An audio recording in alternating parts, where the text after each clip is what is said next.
So speaking of Ni no Kuni on the Nintendo Switch, you know what would be really cool? If Nintendo and Studio Ghibli teamed up for a Zelda animated series, or the ones behind the Ni no Kuni series made a Zelda game. I bet those games would be amazing.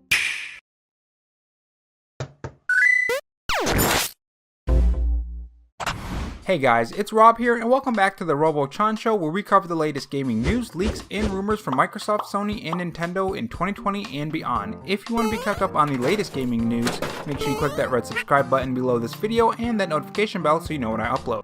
And if you're interested, I have a Patreon, which link to that will be in the pinned comment along with my Twitter account. In this video, we are going to talk about the Legend of Zelda Skyward Sword Amiibo fiasco that's going on and my personal thoughts on whether or not this is a good thing or a bad thing. Some good old RPG Nintendo Switch news with 2 new games hitting the Nintendo Switch, and some really cool Time Splitter franchise news, and a lot more cool news and rumors. If you guys enjoyed this video, leave a like, it helps the video out a lot, and if you want to follow me on Twitter and help me reach my new goal of 600 followers on Twitter, the Twitter handle is RoboRob93. Without further delay, let's get to the video. So first up, let's talk about the Nintendo Switch Amiibo situation. Let me start by saying that I am very excited for the Legend of Zelda Skyward Sword. Back when it was first released on the Wii, I heard a lot about the bad reactions to the game, specifically because the controls of the game, and nothing to my memory anyways, on the fast travel. But in the end, I never played it, like many Nintendo Switch games such as Earthbound, the Legend of Zelda Spirit Trackers, heck, I never even finished Chrono Trigger, which is a sin in and of itself. So when Nintendo revealed the Skyward Amiibo, I just thought, neat, and I kinda moved on with my day. Now keep in mind, I didn't know the function of that amiibo at the time, so I kind of had the outside looking in view on this whole situation without knowing the knowledge of the function of the amiibo. Now this amiibo is more detailed and has more to it than your usual amiibo. It's essentially 2 amiibos in one, so the price of $25 in my humble opinion may be a little bit too much. Knock it down to 15 to 20 and then I'd say you have your price. Again, in my humble opinion. Now when I learned about the amiibo function, that's where I said, oh, I see what's going on, and I see why everyone's mad. So apparently this amiibo will let you fast travel anywhere at any time, even in dungeons, and as some people have pointed out, this is extremely beneficial because it will return you to the very same spot. This means if you're, say, low on items, you can essentially travel to the shop, stock up, and come back and fight whatever bosses or enemies that you need to fight. What it sounds like Nintendo is doing here is putting a cheat behind a paywall. I think locking this behind an amiibo is really messed up on Nintendo's part, in my opinion. As far as we know, Nintendo does not have any plans to make this feature available without the amiibo, so this is pretty messed up. But that's really just my 2 cents on the subject. I know there are a lot of people who won't like what I said, but honestly, if I were to lie and say, yeah, I'm okay with Nintendo locking features behind a $25 amiibo, which costs more than your usual amiibos, there would be just as much people on the other side saying the opposite of what I just said. So why not give my honest opinion and have you guys tell me yours in the comment section below. Even if it's against mine, tell me in the comment section below. There will be no harsh judgment from me, but people in the comment section, that's another thing. Try to keep it civil, guys. Anyways, let's move on to some more fun news for us Nintendo Switch owners. So Ni no Kuni 2, the Revenant Kingdom Prince Edition is coming to the Nintendo Switch on September 19th.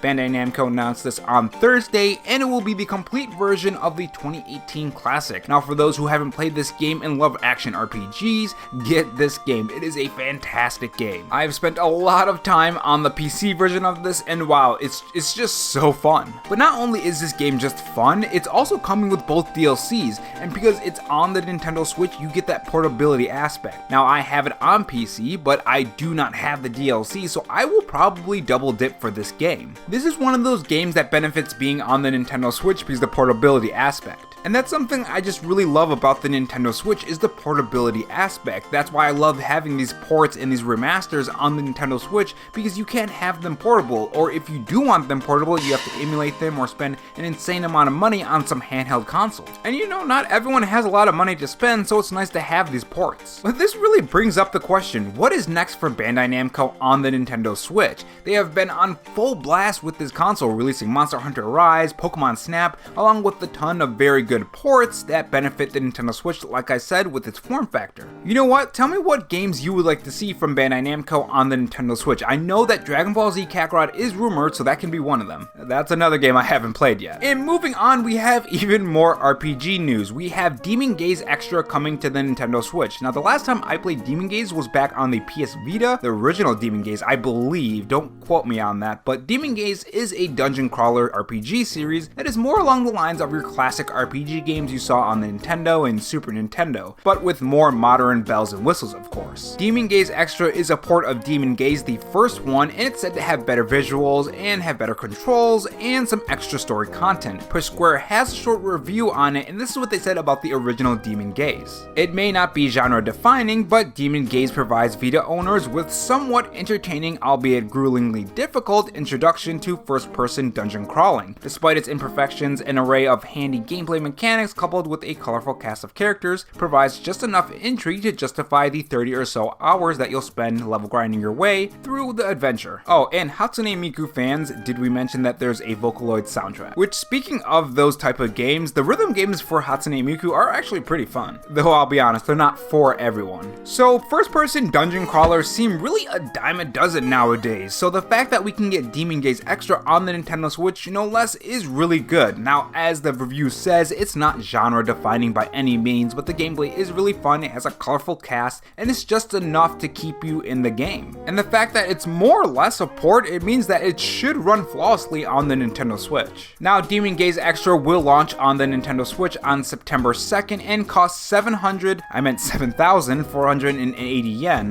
which will translate to about $68 in US currency, give or take a couple cents. So most likely the game will probably end up being $60. I'm not sure if that's going to be a good thing or bad thing for such a game, but if it is a bad thing, most likely the price will probably drop fairly quickly. And next up we have some Biomutant news. So Biomutant is a game that's coming out very soon on the 25th in 3 days, and I'm incredibly hyped for it. From the trailers, it looks to be an amazing game, but I think when it comes to next gen and the resolution and frame rate of the game, it's expected to be a high quality resolution, right? And of course frame rate. What I think a lot of us were expecting is 4K 30 or 4K checkered 60 or something along those lines, or maybe even 1440p. You know, that high quality resolution that you get with these new consoles, but the interesting thing is that's not the case, at least on the PS5 and not the Xbox Series X. According to THQ Nordic, due to technical reasons, the PS5 will have a 1080p upscaled 4K version, and on the Xbox Series X it will have a native 4K version.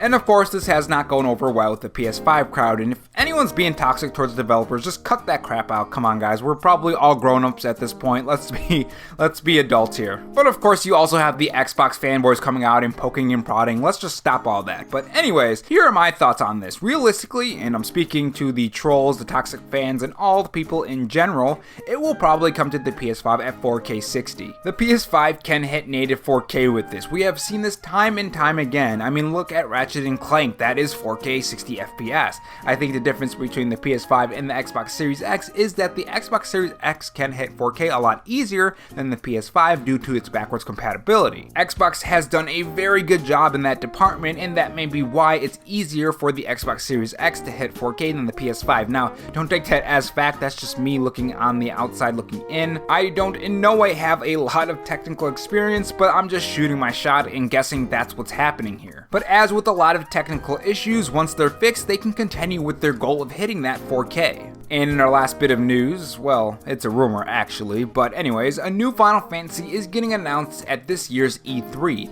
Now, I have never covered any rumors or leaks or anything other than Nintendo related, so this is my first time kind of diving into the leaker side of the PS5 and the Xbox Series X games. The leaker in this case is Navtra, who according to WCCF Tech is an extremely reliable leaker when it comes to Square Enix games, and he had this to say. I believe you can expect at least one more major Final Fantasy announcement in addition to updates on the currently announced stuff, Final Fantasy XIV, Endwalker, and so on. It should be a good E3 season for Square overall. He also says that we're getting 2 major Square Enix reveals next month, with one being a PS5 exclusive Final Fantasy game and another being a cross-gen Eidos title. Now, as a Final Fantasy fan and just a huge RPG fan in general, and someone who was able to snag a PS5, this really gets me hyped. What kind of gameplay are we gonna see? Will there be any gameplay? Who are the main characters? What are the themes for these games? Because a lot of Final Fantasy games like to delve into different themes. I mean, heck, what is the combat system gonna be?